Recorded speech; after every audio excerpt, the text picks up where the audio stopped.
नमस्कार। उत्तराखंड का एक खास बुलेटिन देख रहे हैं आप और मैं हूं आपके साथ शीतल शर्मा। स्मार्ट सिटी परियोजना के अंतर्गत दिलाराम बाजार में स्थापित राष्ट्रीय ध्वज स्मारक का लोकार्पण किया गया है। इस मौके पर मुख्यमंत्री पुष्कर सिंह धामी के साथ कैबिनेट मंत्री सुबोध उनियाल, कैबिनेट मंत्री प्रेमचंद अग्रवाल और कैबिनेट मंत्री सतपाल महाराज भी मौजूद रहे। इस मौके पर मुख्यमंत्री पुष्कर सिंह धामी ने कहा कि राष्ट्रीय ध्वज हमारा आन बान शान है और हम सब के लिए प्रेरणा है, और यह एक ऐसे स्थान पर लगाया गया है जहां राष्ट्रपति का आशियाना भी नजदीक है और वहीं राज्यपाल का आवास भी नजदीक है। इतना ही नहीं, देश दुनिया से आने वाले लोग इस मार्ग से गुजरने हैं। यहाँ तिरंगा सभी को प्रेरणा देने का काम करेगा और हमारी नई पीढ़ी को भी तिरंगे से प्रेरणा मिलती रहेगी और राष्ट्रभक्ति और युवाओं के अंदर और भी मजबूती होगी। इसके साथ ही मुख्यमंत्री पुष्कर सिंह धामी ने कहा कि 2 दिन बाद ही राजधानी देहरादून के अंदर इन्वेस्टर्स समिट होने जा रहा है और उससे ठीक पहले इस ध्वजारोहण का होना अपने आप में एक बड़ी बात है।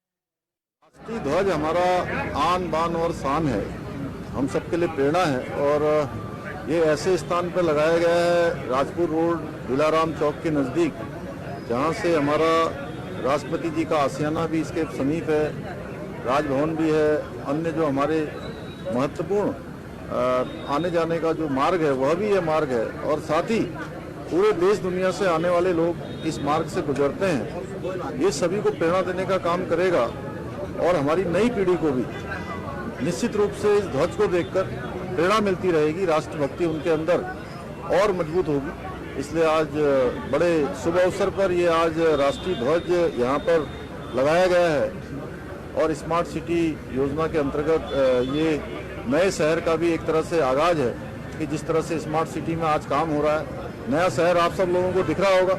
और अभी 2 दिन बाद हमारी global investor summit destination Uttarakhand यह भी यहाँ पर आयोजित हो रहा है, तो उससे ठीक पहले ध्वज लगना ये हम सब लोगों के लिए बहुत प्रसन्नता की बात है। प्रधानमंत्री नरेंद्र मोदी की सुरक्षा एजेंसी एसपीजी ने उत्तराखंड की गृह सुरक्षा विभाग के अधिकारियों से बैठक ली है। बैठक में अपर मुख्य सचिव राधा रतूड़ी, डीजीपी अभिनव कुमार सहित सुरक्षा और पुलिस अधिकारी के साथ मौजूद रहे। आपको बता दें, उत्तराखंड के देहरादून के एफआरआई में 8 और 9 दिसंबर को ग्लोबल इन्वेस्टर समिट का आयोजन होने जा रहा है, जिसमें 8 दिसंबर को मुख्य अतिथि के रूप में प्रधानमंत्री नरेंद्र मोदी शामिल होंगे, जिसको लेकर तमाम सुरक्षा को लेकर बैठक ली जा रही है। अपर मुख्य सचिव राधा रतूड़ी ने कहा कि मुख्यमंत्री पुष्कर सिंह धामी के निर्देश में लगातार वेन्यू स्पॉट का निरीक्षण किया जा रहा है ताकि सुरक्षा और समिट को लेकर तैयारियां चाक चौबंद हो सके। वहीं डीजीपी अभिनव कुमार ने प्रधानमंत्री नरेंद्र मोदी के दौरे को लेकर केंद्रीय सुरक्षा एजेंसी से मिल रहे निर्देशों के अनुसार कार्य और मॉक ड्रिल किया जा रहा है। सुरक्षा, भीड़ नियंत्रण और यातायात की व्यवस्था भी दुरुस्त की जा रही है।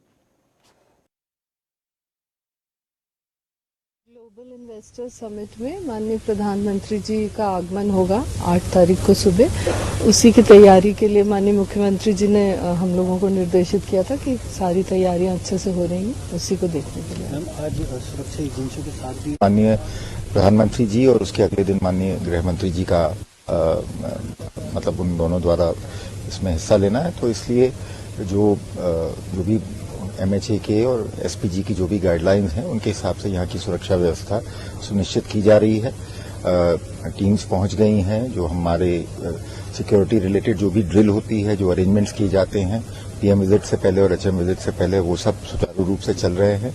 वेन्यू पे बाकी भी जो और तैयारियां हैं फायर प्रोटेक्शन की और जो सुरक्षा के इंतजाम है वो भी हम कर रहे हैं। हमारी गार्ड यहाँ लग चुकी है, we have taken possession and we will ensure a smooth and completely flawless visit.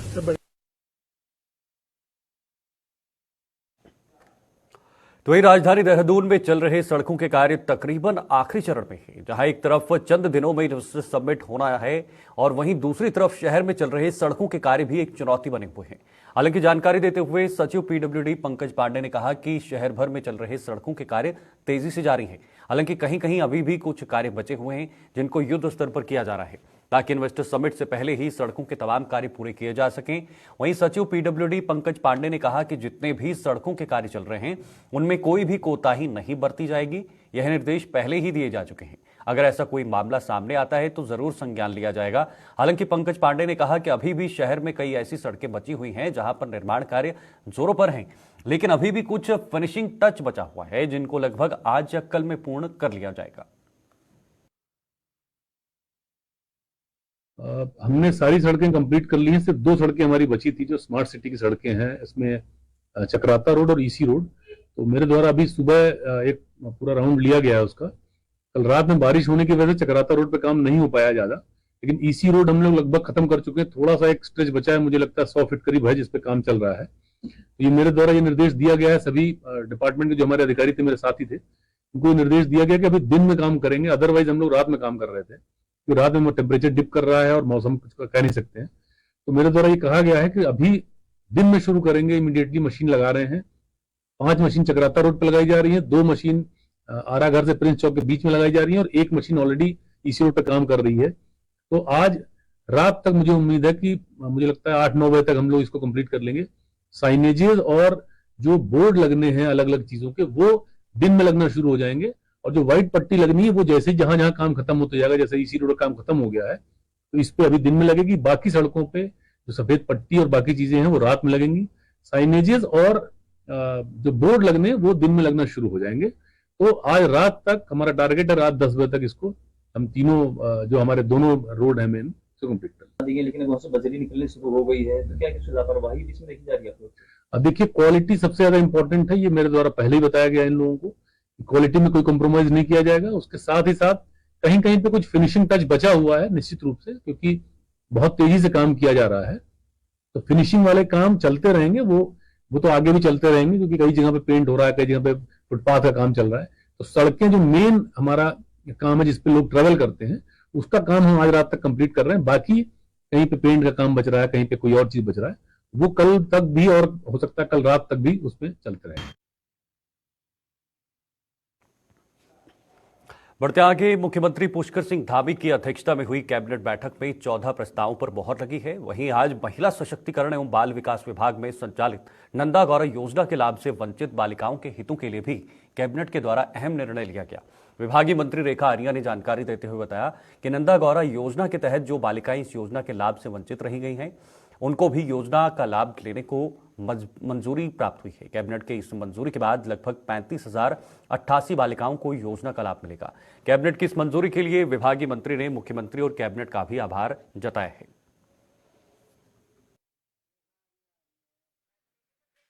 आज कहते हुए बेहद प्रसन्नता हो रही है कि नंदा गौरा योजना के संदर्भ में 2021 के विधानसभा सत्र में माननीय मुख्यमंत्री जी की एक घोषणा थी कि नंदा गौरा की पेंडेंसी को हम शीघ्र अतिशीघ्र जो है वह भुगतान करेंगे।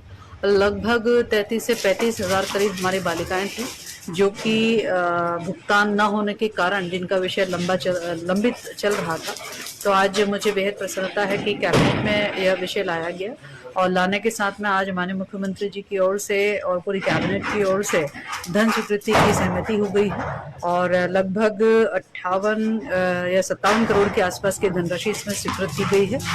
निश्चित रूप से जैसे ही धन की उपलब्धता हमारे को हो जाती है, मैं मानती हूँ कि हम लोग हमारी सभी बालिकाओं को जो प्रदेश भर की लगभग 33 से 35 हज़ार करीब बालिकाएं हैं, उनको हम इस योजना का जो है वो लाभ देने और सीधे डीबीटी के माध्यम से उनके खाते में धनराशि पहुंचाने का काम करेंगे, ताकि बालिकाएं जो कि उस समय उनको इस योजना का लाभ मिलना चाहिए था, वो अब माननीय मुख्यमंत्री जी के बड़े ही प्रयासों से जो है अब मिलने जा रहा है।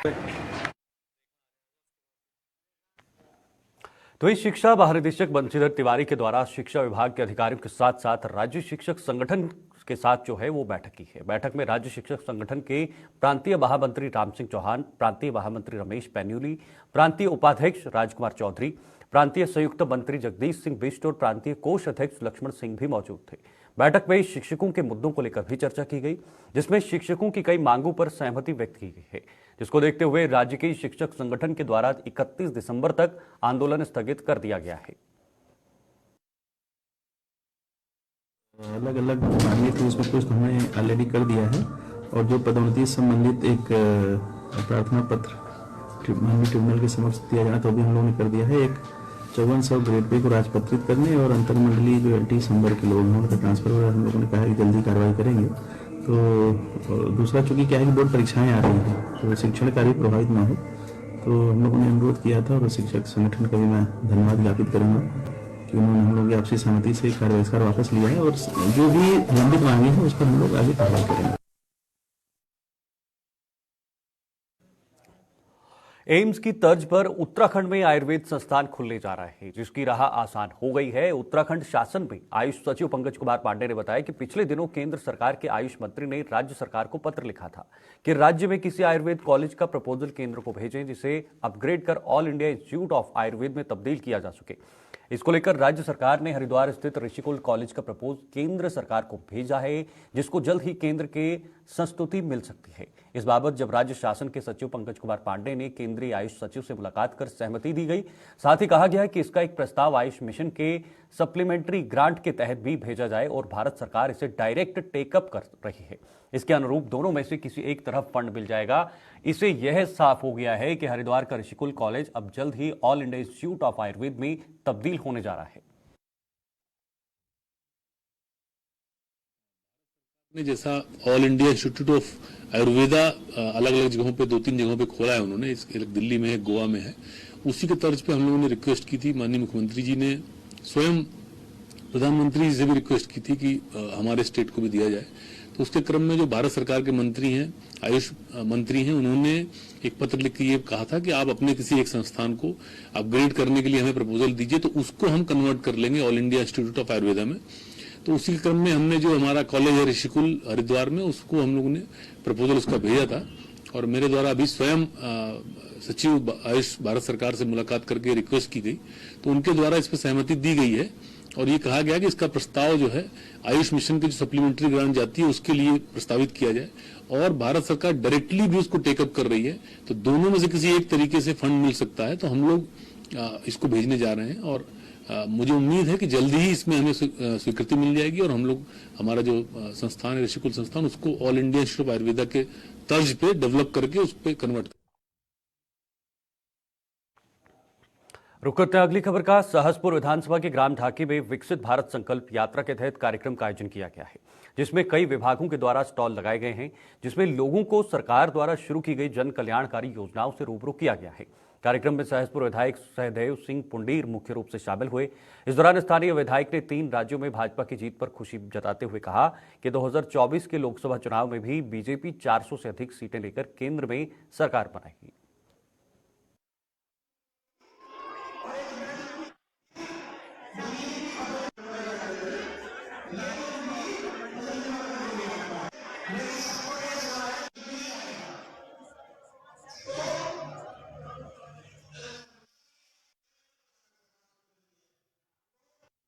पूरे देश में विकसित भारत संकल्प यात्रा निकल रही है और इसका जनता को सीधे सीधे लाभ मिल रहा है।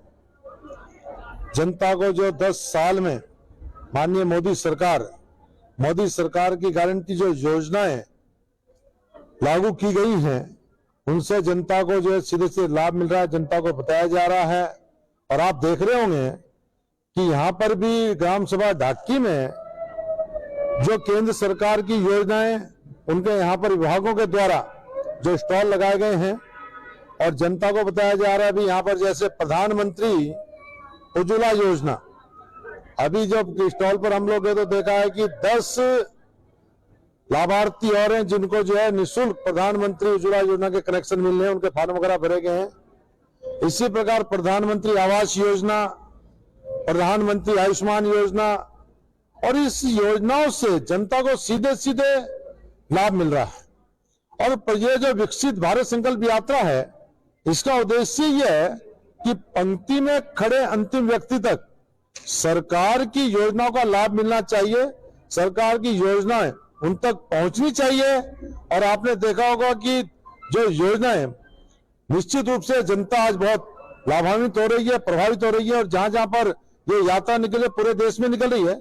सहसपुर विधानसभा में भी आज यहाँ जब मैं कार्यक्रम में जा रहा हूँ, आज 4था दिन है और निश्चित जनता में बड़ा उत्साह है और जनता को लाभ मिल रहा है और जनता ने मोहर लगा दी है। मोदी सरकार की गारंटी, मोदी जी की यानी कि गारंटी, जो कहा सो किया। और आपने देखा होगा अभी किस प्रकार से 3 राज्यों में भारतीय जनता पार्टी की सरकार बनी है और निश्चित रूप से जो जन उपयोगी योजना है, जनता की योजनाएं जनता के काम आ रही हैं। ये विकसित भारत संकल्प यात्रा निकल रही है तो निश्चित रूप से मैं ये कह सकता हूं, लोकसभा चुनाव में अब की बार मोदी जी को 400 से अधिक लोकसभा में सीटें प्राप्त होंगी।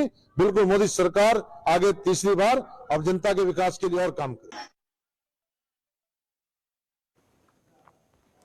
3 राज्यों में हुई कांग्रेस की हार पर उत्तराखंड पीसीसी चीफ करण बाहरा की प्रतिक्रिया सामने आई है। हार के लिए उन्होंने सीधे तौर पर ईवीएम को जिम्मेदार तो नहीं ठहराया है, लेकिन संदेह खड़ा किया है। उन्होंने कहा कि एक राज्य में मुख्यमंत्री और प्रदेश अध्यक्ष हार जाता है और सीधे भाजपा की सरकार बन जाती है, दूसरे राज्य में उप मुख्यमंत्री हार जाता है और बीजेपी की सरकार बन जाती है।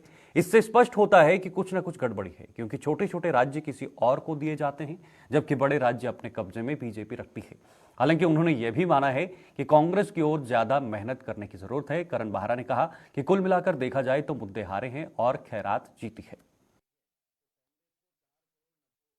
सीधे 2-3 चीजें लगती है कि हमको एक तो बहुत ज्यादा मेहनत करने की आवश्यकता है और ज्यादा पेनिट्रेट करने की आवश्यकता है। दूसरा, ईवीएम को मैं सीधे तो नहीं कहूंगा, लेकिन कुछ ना कुछ तो है। मुख्यमंत्री हार जाता है कि स्टेट का और उसका प्रदेश अध्यक्ष हार जाता है और सरकार उनकी बन जाती है। एक स्टेट में उप मुख्यमंत्री हारता है और स्टेट में गवर्नमेंट बन जाती है। छोटे छोटे राज्य किसी और को दे दिए जाते हैं और बड़ा खेल अपनी तरफ हो जाता है। कहीं ना कहीं तो है, लेकिन वोट परसेंटेज को देखकर मैं थोड़ा उत्साहित भी हूँ, क्योंकि टोटल चारों राज्यों के अगर वोटों की आप गिनती देखें तो कांग्रेस को 4 करोड़ 90 लाख कुछ हजार वोट पड़े हैं, 91 लाख कुछ हजार वोट पड़े हैं। वहीं बीजेपी को 4 करोड़ 81 लाख के आसपास वोट पड़ा है। तो इसका मतलब है कि वोट कांग्रेस को ज्यादा पड़ा है। और जिन राज्यों में हम हमारे वहाँ परसेंटेज जो डिफरेंस है वो हार्डली 2%, 3%, 3.5% का डिफरेंस है। तो ये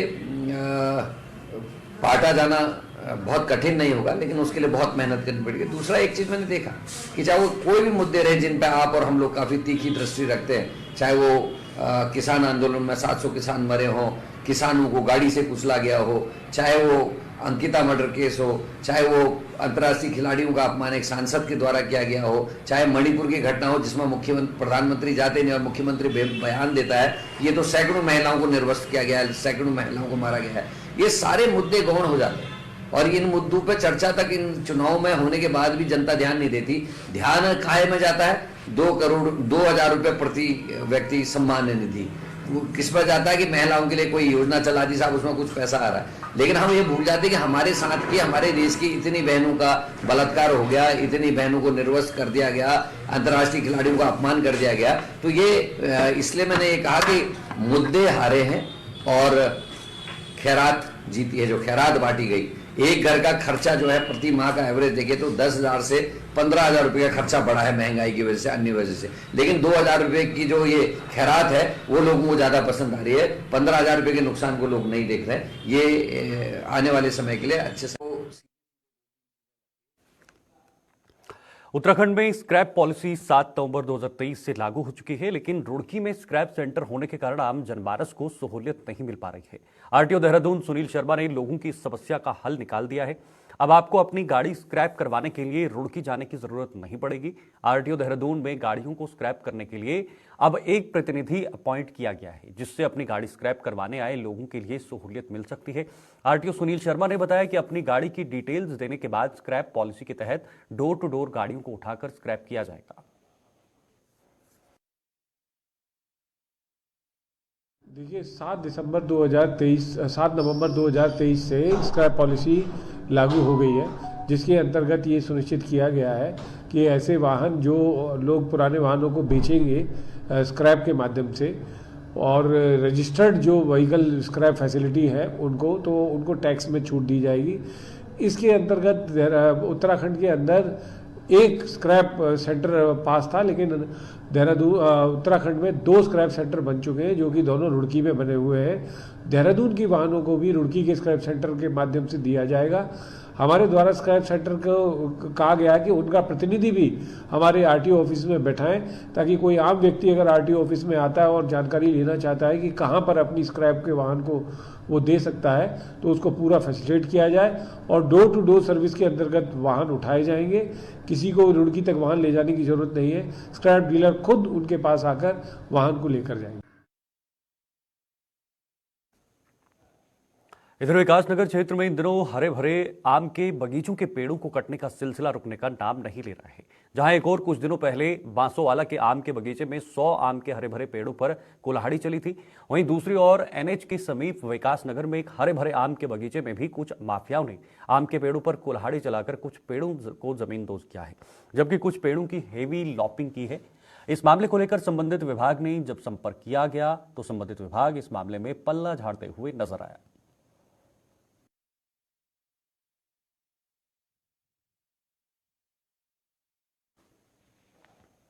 आगे बढ़ते हैं। सितारगंज की शक्ति फार्म चौकी में पुलिस और जनप्रतिनिधियों की एक बैठक हुई है, जिसमें शक्ति फार्म से सिडकुल को जाने वाली भारी वाहनों से क्षेत्र में हो रही दुर्घटनाओं की रोकथाम को लेकर चर्चा की गई है। बैठक की अगुवाई सितारगंज सीओ द्वारा की गई है। ट्रैफिक व्यवस्था के साथ सुधार के साथ साथ अन्य कई मुद्दों पर भी चर्चा की गई।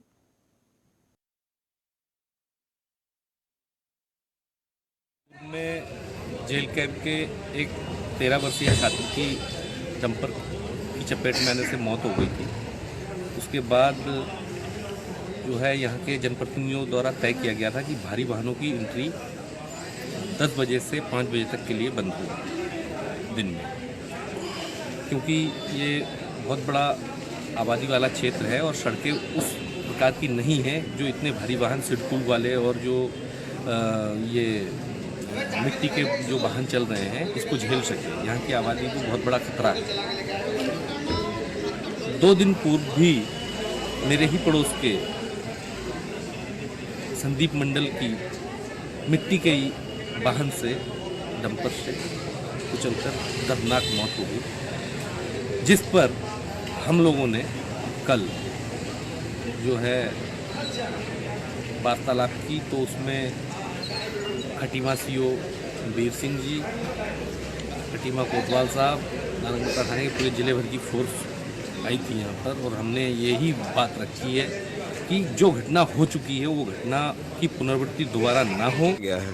निर्णय सीओ साहब ने आश्वासन दिया है, हमारी मांगे थी। सीओ साहब ने मीटिंग भी बुलाई प्रतिनिधियों की, एक अच्छी पहल पुलिस की तरफ से, और उन्होंने कहा है कि नगर में जो अतिक्रमण साइडों में जो ठेली खोखे लगे हुए हैं या टुक वाहन जो अतिक्रमण लेकर के बैठे हुए हैं, या लोग अपने दुकानों से सामान नाली के पार भी फुटपाथ पे भी लगा रहे हैं, जिससे अतिक्रमण की समस्या बनी हुई है। हम अपने व्यापारियों से गुजारिश करेंगे कि अपना सामान कृपया फुटपाथ पे ना लगाएं, अतिक्रमण में ना लगाएं और उसको अंदर करें। एक अच्छी पहल है। और दूसरा डिमांड थी व्यापार मंडल के बैनर के तले तत्वाधान में आज से 2 महीने पहले एक हमने आंदोलन किया था सुभाष चौक पे, जिसमें साफ बोल दिया गया था कि नगर में जो है भारी वाहनों का प्रवेश हमने वर्जित कराया था। ज्ञापन भी दिया था चौकी इंचार्ज के माध्यम से कि रात्रि 10 बजे के बाद सुबह 5 बजे से के बाद जो है भारी वाहन ना चले नगर में, दिन में प्रवेश ना करे, रात्रि प्रवेश चलो कोई दिक्कत नहीं। और इसमें ये चीज़ देखी गई कि लोगों ने जो सुझाव दिए हैं उस सुझावों का पालन किया जाएगा। इन लोगों ने बताया अतिक्रमण हटाया जाएगा, तो लोग दुकानों के सामान जो है वो पीछे रखेंगे, और जो मेन वो है फोकस था उन लोगों का कि जो डंपर मिट्टी के धो रहे हैं वो तो दिन में ना चले, जिससे कि दुर्घटना का भय बना रहता है। इसलिए हमें एंट्री के लिए बता दिया गया, चौकी इंचार्ज को बता दिया गया। उत्तराखंड सचिवालय संघ की ओर से राजधानी देहरादून में department premier league cricket tournament का आयोजन किया जा रहा है, और इस टूर्नामेंट के जरिए कर्मचारियों के स्वास्थ्य को लेकर बड़ा संदेश देने का प्रयास किया गया है। जब कर्मचारी स्वस्थ रहेंगे तो वह अपने कार्य को बेहतर और दुगनी ऊर्जा के साथ कर पाएंगे। इस टूर्नामेंट की सबसे खास बात यह है कि जितने भी खिलाड़ी हैं उन्होंने अपने नाम के स्थान पर अपनी माता का नाम अपनी जर्सी पर लिखवाया है। यानी मातृशक्ति को सम्मान देने का भी एक बड़ा प्रयास सचिवालय संघ की ओर से किया गया है। डिपार्टमेंट प्रीमियर लीग यानी कि डीपीएल के लोगों में उत्तराखंड की पक्षी मोनाल का चित्र अंकित किया गया है।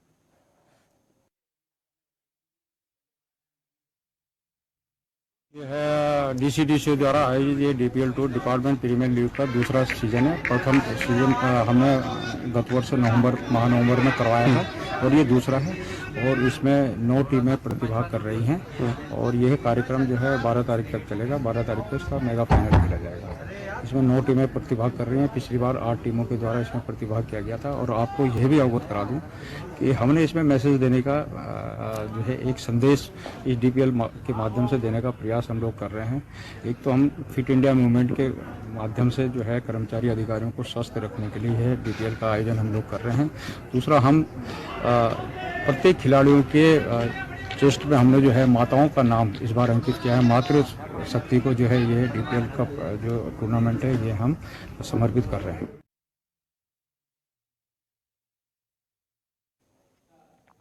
उत्तराखंड के इस खास बुलेटिन में फिलहाल के लिए इतना ही। देश और दुनिया की तमाम खबरों के लिए आप देखते रहे गुलिस्तान न्यूज। नमस्कार।